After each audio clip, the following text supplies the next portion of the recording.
In the name of Allah, the entirely merciful, the especially merciful. Has there not come upon man a period of time when he was not a thing even mentioned? Commentary. Surah Ad-Dar has also been called Surah Al-Insan, man, and Surah Al-Abrar, the righteous Ra. The surah describes in a very effective, eloquent, and elegant style the inception and end of human creation, reward and punishment of deeds, and the conditions of the hereafter, paradise and hell. There has come upon man a period of time in which he was nothing worth mentioning. Surah Al-Insan, Ayah 1. The interrogative particle hal is used linguistically to introduce an interrogative sentence. Often, however, an interrogative construction is used to emphasize a self-evident truth. Such an interrogative means that whenever this question is put to anyone at any time, the same answer is likely to come forth. There can be no other possibility. For instance, if a question is posed to anyone in the middle of day, is it not a day? It is an interrogative sentence, but the answer is predictable and will emphasize its obviousness. Therefore, some scholars say that the particle hal is used here in the sense of cat and d. In both cases, the verse signifies that there has come upon man a period of time in which he was nothing worth mentioning.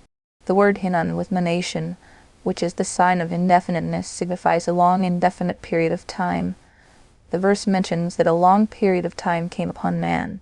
This indicates that man essentially did exist at that time in one form or another, but he was not worth mentioning, because time could not have come upon man if he was in a state of pure non-existence al-amulmad.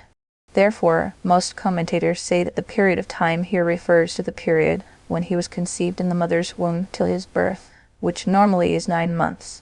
This period covers all the stages of his creation, right from his being a sperm, drop up to his having a body and organs, and then his acquiring life and soul. During this time he is thought existent, neither his gender is known to anyone, nor his name or his shape or size. Therefore he is unmentionable. The statement of the verse may also be taken in a wider sense. The inception of human creation takes place with the sperm that is produced by food. This food and its source and substance was existent in one or other form. If the period of that time is calculated, this long indefinite period of time can stretch into thousands of years. In any case, Allah has drawn man's attention in this verse to a particular fact. If he uses his sense, he will discover his own reality. In addition, he will have no choice but to have complete faith and unshaken belief in the Allah, his omniscience and his omnipotence. Suppose a person of 70 years reflects that he was unmentionable in any way about 71 years ago. Even his own parents had not imagined his particular existence, though they might have had a general concept of a child and what caused his creation. What bewildering power drew together particles from different parts of the world to form a perfect human being, making him an intelligent, a hearing and seeing creature? Such a reflection will spontaneously force such a person to confirm the Persian poet who says, Indeed, we created man from a sperm drop mixture, that we may try him, and we made him hearing and seeing. Neither we were there, nor was there any demand from us. It is only your mercy that listened to what we never said. Verse Surah Al-Insan, Ayah 2 describes the inception of human creation thus: We have created man from a mixed sperm. Drop Surah Al-Insan, Ayah 2. The word amshaj is the plural of mashj or mash, which means a mixture. Here obviously it refers to the male and female gametes according to most commentators, but some commentators say, as cited in Rol Monai, that amshaj refers to the 4 fluids of the body: blood, phlegm, choler, and melancholy, of which the sperm is composed. Man is made up of particles from different parts of the world. If we reflect carefully, the cardinal fluids are made up of various kinds of nutriment. If we reflect further on man's food, it contains elements of water and air from distant parts of the globe. Thus, if we were to analyze man's present body, we will discover that it is composed of elements and particles that were scattered in every nook and corner of the world. A marvelous system set by Allah has, in a wonderful way, put them together in human structure. If this sense of amshaj mixed is taken into account here, it allays the greatest doubt of the rejectors of resurrection. Their main objection is that when they are dead, reduced to crumbled bones and dust, how will they be raised to life again? They thought this was impossible.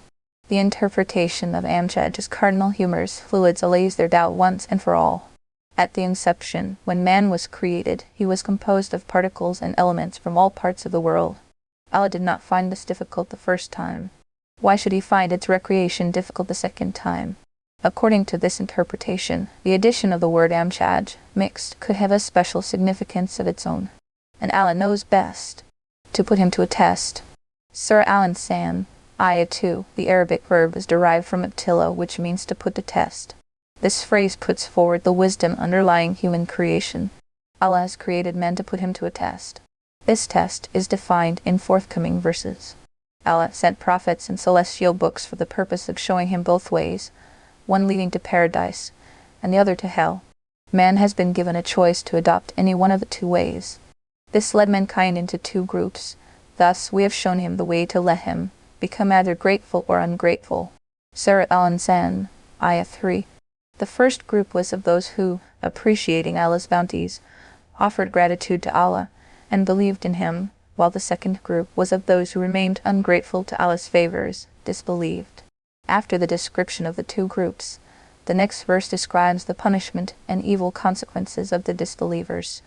Allah has prepared for the disbelievers shackles and ire, collars in a blazing fire.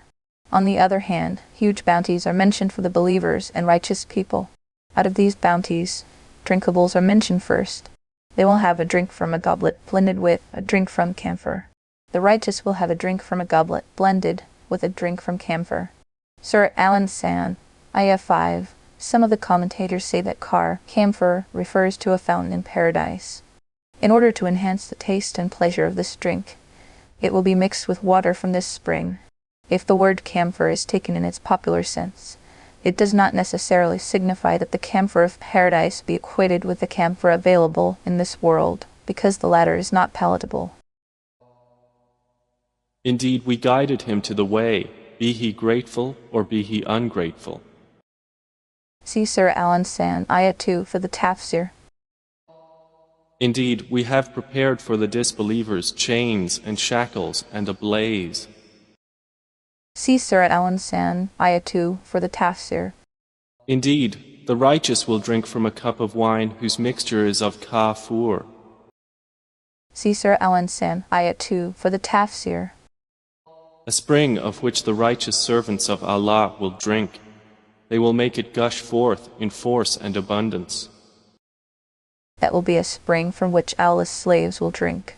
Surah Al-Insan, Ayah 6. Grammatically, Ainan, spring, is a complement battle to Kafran, which explains KFR. Given this construction, it becomes certain that fur is the name of a spring. However, if the word Ainan is taken as an explanation to cause goblet, the meaning would be that the goblet will contain a drink from a spring specified for Allah's slaves. In this case, it is also possible that the term Allah's slaves refers to a category other than Abrar, righteous. They are those who fulfill their vows and fear a day whose evil will be widespread. They are the ones who fulfill the vows. Surah Al-Insan, Ayah 7. This describes the reason why the righteous believers and Allah's slaves will receive these favors and bounties. This verse signifies that whenever they vow to do a good act, they invariably fulfill the vow. The word vow literally means to take upon oneself an obligation which Sharia is not obligated on him. Once a vow is taken, it becomes obligatory to fulfill it. Here it is stated that great rewards and favors for the inmates of paradise would be apportioned to them because they fulfilled the vow. The verse indicates that when they are so particular about fulfilling their vows that are taken by them upon themselves, they would be even more particular about fulfilling the obligations enjoined upon them by Allah. Thus the fulfillment of vows covers the entire spectrum of religious obligations. They would receive the favors of paradise if they completely obey Allah and rigorously apply His sacred laws. In any case, this statement emphasizes the importance and obligation of fulfillment of vows. It should be noted that in the original text of Maarif-ul-Qur'an, the expression is such that the vow may be confused by a layman with oath. To understand the point, it should be borne in mind that if a person makes a vow to commit a sin, like telling a lie, or drinking liquor, this vow is not recognized in Sharia. It is necessary for such a person to abstain from the sin, and since the vow is not recognized by the Sharia, no expiation, kafara, is needed. However, it is the rule about oath that has been mentioned in the text above. That is, if someone swears an oath to tell a lie, for example, he has to break the oath and offer kara. Muhammad Taqi Asmani ruling. There are several conditions that must be met before a vow can be constituted. The vow must be legitimate and permissible, not a sin. If a person swears an oath to commit a sinful act, it is necessary for him to break the oath and pay the expiation for violating it. It must not be legislated by Allah as an obligatory duty. As for instance, if a person were to vow that he will perform the prescribed prayer or witr prayer, the vow would be null and void because it is already a prescribed obligation. According to Imam Azam Abu Hanifa, it is also a condition that the vowed act must be an act of worship in itself, and such act of worship should belong to those forms of worship which have been made obligatory in some way or the other, as for instance prayers, fasting, charity, sacrifice, and so on. If the vowed act is not prescribed as a worship, such a vow will be void. For instance, if a person were to vow that he will pay a visit to a sickly patient, or follow a funeral procession, this vow will not be valid, because although these acts carry rewards as acts of worship, yet they are not acts of worship in themselves. Al-Ibadat ul-Maqsida. Detailed rules and principles related to vows and oaths are available in books of jurisprudence. And they give food in spite of love for it to the needy, the orphan, and the captive. And they give food, despite their love for it, to the needy, and the orphan, and the captive. Surah Al-Insan, Ayah 8. The other reason why the inmates of paradise will receive these favors is given in this verse, that is, they're feeding the needy, the orphans, and the captives. Despite their love for it, this would mean that they give food to the needy while they themselves love it and desire it not, that they eat to their fill and give the leftover food to the needy and poor. That feeding the poor and orphans is a form of worship and attracts reward is obvious. The word captive refers to all prisoners, Muslim criminals, as well as infidels who are kept in prisons according to the principles of Sharia. It is the responsibility of the Islamic government to feed them. Anyone who feeds them is actually assisting the government and the public treasury. Therefore, feeding the prisoners, even non-Muslims, is an act of reward. In the early days of Islam, especially, feeding the prisoners and taking care of them or protecting them was a responsibility that was shared by the general body of Muslims, as it happened with the prisoners of the Battle of Badr. Saying, "We feed you only for the countenance of Allah. We wish not from you reward or gratitude." See Surah Al-Insan, Ayat 8, for the Tafsir. Indeed, we fear from our Lord a day austere and distressful. See Surah Al-Insan, Ayah 8, for the Tafsir. So Allah will protect them from the evil of that day and give them radiance and happiness. See Surah Al-Insan, Ayah 8, for the Tafsir. And will reward them for what they patiently endured with a garden in paradise and silk garments. See Surah Al-Insan, Ayah 8, for the Tafsir. They will be reclining therein on adorned couches. They will not see therein any burning sun or freezing cold. See Surah Al-Insan, Ayah 8, for the Tafsir. And near above them are its shades, and its fruit to be picked will be lowered in compliance. See Surah Al-Insan, Ayah 8, for the Tafsir. And there will be circulated among them vessels of silver, and cups having been created clear as glass. See Surah Al-Insan, Ayah 8, for the Tafsir. Clear glasses made from silver, of which they have determined the measure. Vessels of silver. Surah Al-Insan, Ayat 16. Silver vessels in this world are dense which can never be like glass, and that which is made of glass can never be silver. Thus silver and glass are two contradictory concepts in this world. However, it is a characteristic of paradise that its glasses will be as bright as silver, and as transparent and sparkling as crystal. Sayyidina Ibn Abbas said, "The blessings given in paradise have their likes in this world also, except these vessels that are made of silver, but as transparent as a mirror." And they will be given to drink a cup of wine whose mixture is of ginger. And they will be served with a goblet of drink blended with ginger. Surah Al-Insan, Ayah 17. The word zanjabil means ginger. The Arabs love that their drink should be mixed with ginger. Therefore, it is mentioned in the context of paradise so that they are served with drinks flavored with ginger of paradisiacal quality and splendor. Some scholars say that the only thing the blessings of paradise and the blessings of this world share in common is their name, and they have nothing else in common. Therefore, the ginger of this world cannot be equated with the ginger of paradise. From a fountain within paradise named Salsabil. See Surah Al-Insan, Ayah 17 for the Tafsir. There will circulate among them young boys made eternal. When you see them, you would think them as beautiful as scattered pearls. See Surah Al-Insan, Ayah 17, for the Tafsir. And when you look there in paradise, you will see pleasure and great dominion. See Surah Al-Insan, Ayah 17, for the Tafsir. Upon the inhabitants will be green garments of fine silk and brocade, and they will be adorned with bracelets of silver, and their Lord will give them a purifying drink. And they will be adorned by bracelets of silver. Surah Al-Insan, Ayah 21. The asawar is the plural of siwa that refers to a bracelet. It is a piece of jewelry worn around the wrist. This verse speaks of silver bracelets. On another occasion, Surah Al-Hajj, Ayah 23, the Quran speaks of a sawara min dahab, gold bracelets. There is no discrepancy between the two verses because sometimes the silver bracelets will be worn, and at other times the gold bracelets, or some will wear gold bracelets and others will wear silver bracelets. However, the question arises in any case, a bracelet looks good on women, but does not suit men. Why will the men of paradise wear bracelets? The answer is that suitability of any piece of jewelry to men or women depends on custom. The style and appeal of jewelry differ from country to country and vary from nation to nation. In some cultures, a piece of jewelry is treated as highly inappropriate for men, and in other cultures it is regarded as highly beautiful and elegant. The Chaucer's Persian kings used to wear bracelets around their wrists, and various kinds of jewelry used to be studded on their chest and crown. This was counted as a distinctive feature of their prestige and honor. After the conquest of Persian Empire, the treasures that fell into Muslims' hands contained the Persian emperor's bracelets. Thus, the various cultures and nations differ in their taste for jewelry in this very world. The flair and taste for jewelry for men in paradise cannot be equated with their flair for it in this world. And it will be said, indeed, this is for you a reward, and your effort has been appreciated. It will be said to them, this is a reward for you, and your effort has been appreciated.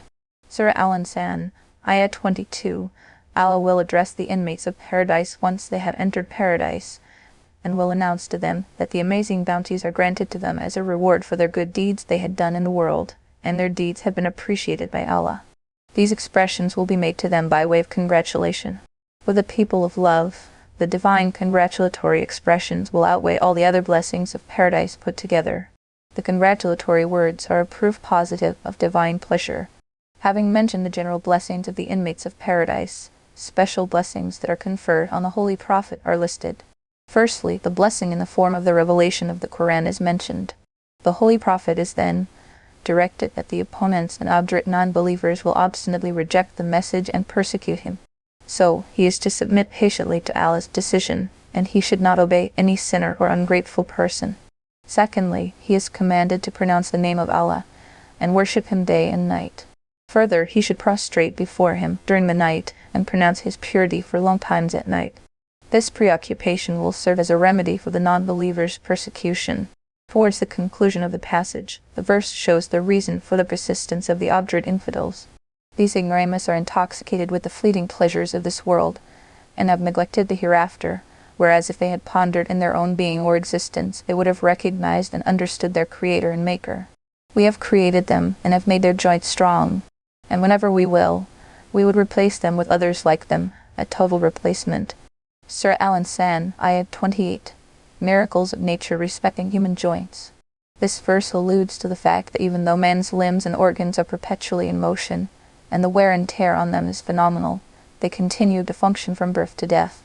When machines made of iron or steel wear out and require regular servicing to remain functioning for even a short period, man's body, made of soft tissues and muscles, functions for decades and scores of years without maintenance. Let us take the joints of the fingers or other joints of the human body. They are moved vigorously in different ways in an uncountable number of times. Heavy pressure and force is applied to them for 70 to 80 years on average, yet the finger joints and other joints remain intact. It is certainly only Allah who makes this possible. Glorious is Allah, the best of creators. Alhamdulillah. Indeed, it is we who have sent down to you, O Muhammad, the Quran progressively. See Surah Al-Insan, Ayah 22, for the Tafsir. So be patient for the decision of your Lord, and do not obey from among them a sinner or ungrateful disbeliever. See Surah Al-Insan, Ayah 22, for the Tafsir. And mention the name of your Lord in prayer, morning and evening. See Surah Al-Insan, Ayah 22, for the Tafsir. And during the night prostrate to him, and exalt him a long part of the night. See Surah Al-Insan, Ayah 22, for the Tafsir. Indeed, these disbelievers love the immediate, and leave behind them a grave day. See Surah Al-Insan, Ayah 22, for the Tafsir. We have created them and strengthened their forms, and when we will, we can change their likenesses with complete alteration. See Surah Al-Insan, Ayah 22, for the Tafsir. Indeed, this is a reminder, so he who wills may take to his Lord a way. See Surah Al-Insan, Ayah 22, for the Tafsir. And you do not will except that Allah wills.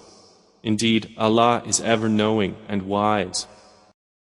See Surah Al-Insan, Ayah 22, for the Tafsir.